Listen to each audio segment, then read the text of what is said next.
kemudian Lambu Mangkurat akan memenuhi semua apa yang diminta oleh suara yang muncul dari buih tadi. Maka Lambu Mangkurat akhirnya pulang, kemudian mempersiapkan segala sesuatunya.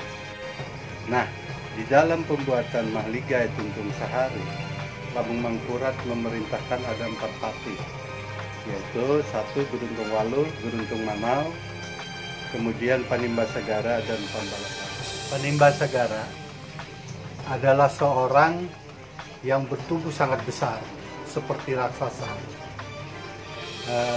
Kesaktiannya luar biasa, dan kedua tangannya ini sangat besar, sehingga sesuai dengan namanya dia, Panimbasagara, dia mampu mengeringkan lautan dengan tangannya.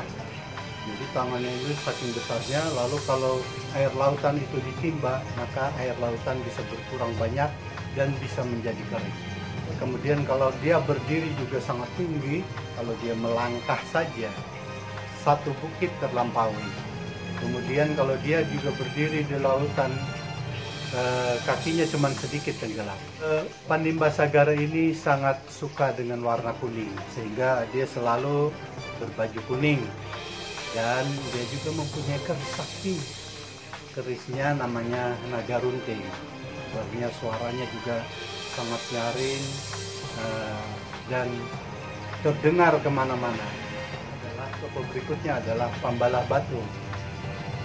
Nah, Pambalah Batung ini juga sakti seperti Panimbasagara, tapi berbeda kesaktiannya. Pambalah Batung adalah seorang yang pintar sekali bertutur sapa, berbicara. Pambalah Batung ini sangat pintar berdiplomasi, bernegosiasi sesuai dengan namanya Pambalah Batung. Pambalah Batung itu mampu membelah sungai menjadi 2, mampu membelah gunung menjadi 2 untuk membangun Mahligai Tuntung dalam 1 hari atau 1 malam itu. Maka dibutuhkanlah yang namanya batulis yang adanya di sebuah bukit besar besar. Dan hutan ini dijaga oleh para raksasa. Tidak bisa orang mengambilnya, tidak bisa sembarang orang mengambilnya. Lalu Pambalah Batung diutuslah untuk mengambil batung batulis tadi. Bertempurlah Pambalah Batung dengan para penjaga batung batulis. Tetapi karena Pambalah Batung memang sakti mandraguna, maka akhirnya berhasillah membawa batung batulis tadi dibawa ke negara Dipa untuk bahan bangunan juga tiang Mahligai Tuntung Sahari. Tokoh yang lain adalah Geruntung Waluh. Juga berbeda kesaktiannya. Nah, Geruntung Waluh ini orangnya pendiam, tapi keras hati juga, dan dia pintar menghilang. Dia bisa mengecilkan tubuhnya, juga bisa membesarkan tubuhnya. Tubuhnya bisa diperkecil-kecil sekali, bisa menjadi seperti semut, bahkan lebih kecil dari semut pun bisa menjadi kayak tungau, menjadi kayak putu yang kecil sekali, sehingga bisa bersembunyi di lipatan-lipatan topi, di lipatan kain kopiah adanya, bisa bersembunyi di kumpang-kumpang parau, di kumpang-kumpang mandau. Ilmu menghilang ini pada zaman dulu setelah kemerdekaan di Kalimantan itu, di Banjarmasin ada namanya gerombolan. Gerombolan ini bisa menghilang. Nah, barangkali ini ilmu turun-temurun memang. Nah, seperti legenda tentang Panglima Burung diperdayakan juga bisa menghilang, walau-walam sawab. Ya, jadi ilmu turun-menurun, hilang-menghilang ini memang sudah ada di kerajaan negara Dipa. Dan ilmu ini mumpuni memang. Geruntung Waluh ini dengan kesaktiannya ini, maka jadilah dia juga salah satu patih ampat yang terkenal sekali di negara Dipa. Tokoh selanjutnya adalah Geruntung Manau. Geruntung Manau ini berkarakter pendiam tapi jujur. dia juga sakti mandraguna. Kesaktiannya juga berbeda. Kesaktian Geruntung Manau yang sangat terkenal adalah dia bisa merubah diri. Kalau dia masuk ke dalam hutan, maka bisa merubah menjadi penghuni hutan itu. Bisa harimau, bisa singa, macan, gajah, dan lain sebagainya. Bahkan dia bisa menjadi bunglon. Hebat. Kemudian kalau dia pergi ke perairan, pergi ke lautan, pergi ke sungai-sungai, maka dia bisa merubah dirinya menjadi makhluk yang ada di sungai tersebut.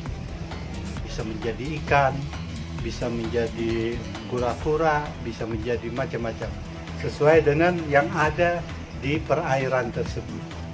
Ini tentunya kesaktian-kesaktian yang dimiliki oleh Patih Ampat yang ada di Kerajaan Negara Dipa.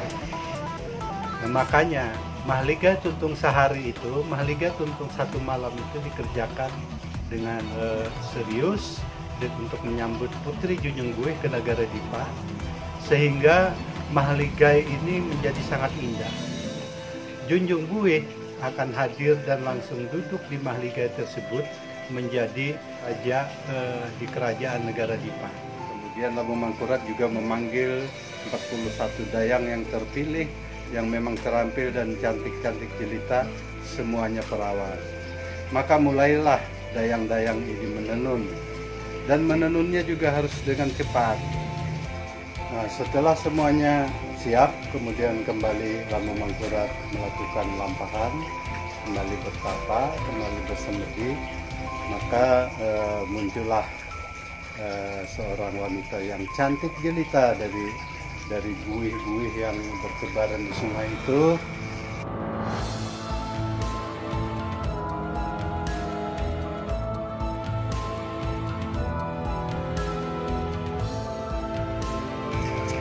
Disambut oleh 41 bidadari, kemudian kain langgumi yang berwarna kuning tersebut dililitkan ke tubuh Putri Junjung Buih.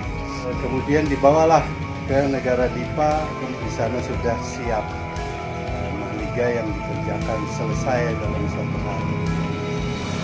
Nah, menurut legenda bahwa Putri Junjung Buih tersebut merupakan cikal bakal orang Banjar, dan ini porsinya bermacam-macam.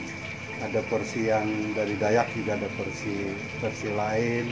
Saya mengambil porsi ini karena ini lekat di dalam benak saya sejak saya kecil. Saya hidup di Marampiau, kecamatannya Margasari. Nah, saya hidup di situ sejak kecil dan menerima cerita-cerita dari orang-orang tua tentang cerita ini. Dan di Margasari itu waktu itu masih ada keturunan raja yang dipanggil Rama. Jadi saya ingat ibu saya selalu mengatakan, oh itu Rama itu keturunan raja, Rama Adi, Rama Ikat. Walau-walau sekarang beliau-beliau itu di mana saya nggak tahu lagi. Nah, jadi Margasari ini adalah salah satu kecamatan yang ada candinya, yaitu Candi Laras. Jadi di Margasari ini ditemukanlah Candi Laras.